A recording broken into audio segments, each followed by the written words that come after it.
ఈరోజు banana juice చేసుకుంటున్నాను. First banana నేను ముక్కలు ముక్కలుగా కట్ చేసుకుని మిక్సీ జార్లోని పీసెస్ వేసుకోవాలి. ఫస్ట్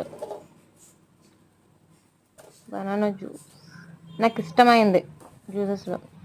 ఆ తర్వాత దాంట్లోకి ఒక 2 స్పూన్స్ పంచదార యాడ్ చేసుకోవాలి. 1 2 2 స్పూన్స్ యాడ్ చేసుకున్న తర్వాత ఇప్పుడు దాన్ని మిక్సీ పట్టేసుకోవాలి. ఫస్ట్ ఎందుకంటే పాలు వేసుకోకూడదు. అప్పుడు నేను ఫస్ట్ పాలు వేసుకోను. ఫస్ట్ దాన్ని అలా మిక్సీ కూడా వేసుకోవాలి. అప్పుడు పంచదార మొత్తం ఇదైపోతుంది, మెల్ట్ అయిపోవాలి.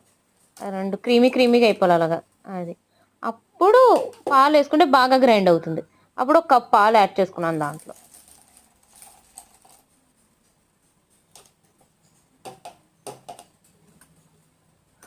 మళ్ళీ ఒక్కసారి మూత పెట్టేసుకుని ఒక్కసారి పట్టు పట్టేయాలి. మళ్ళీ అప్పుడు పంచదార అన్నీ బాగా కలుస్తాయి పాలల్లోకి. అంతే, మిక్సీ పట్టేసాను. ఇప్పుడు దాన్ని తీసి మన జార్లోకి వేసేసుకోవడమే. ఇది వీడియో మొత్తం ఏంటంటే సెల్ఫీ మోడ్లో పెట్టి తీసాను. ఏంటి లెఫ్ట్ హ్యాండ్తో చేస్తున్నాను అలా ఏమనుకోద్దు, నేను రైట్ హ్యాండ్తో అన్నీ చేస్తున్నాను. అమ్మ లేదు, అందుకే నేనే చేసుకుంటున్నాను అనమాట.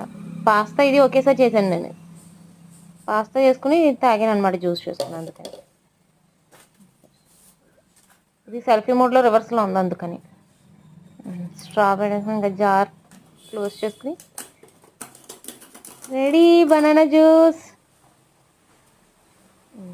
జ్యూస్ అయిపోయింది, ప్రిపేర్ అయిపోయింది. వీడియో నచ్చినట్లయితే లైక్ చేయండి, షేర్ చేయండి, సబ్స్క్రైబ్ చేయండి. పక్కనున్న బెల్ ఐకాన్ నొక్కండి, నోటిఫికేషన్ వస్తుంది. నమస్తే.